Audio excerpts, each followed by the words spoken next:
এখানে মশলাগুলো আমি দেবো, মাছগুলো একটু সাইড করে দিচ্ছি।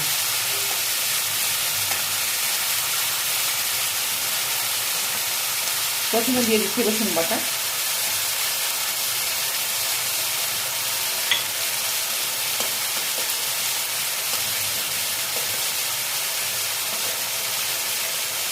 তারপর দিচ্ছি পেঁয়াজ বাটা,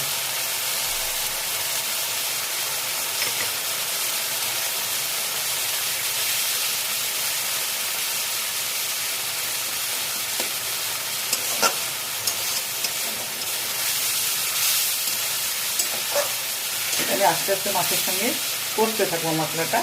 একটু গ্যাসটা কমিয়ে দিচ্ছি। এরপরে আমি দেবো তরকারিতে পরিমাণ মতো হলুদ,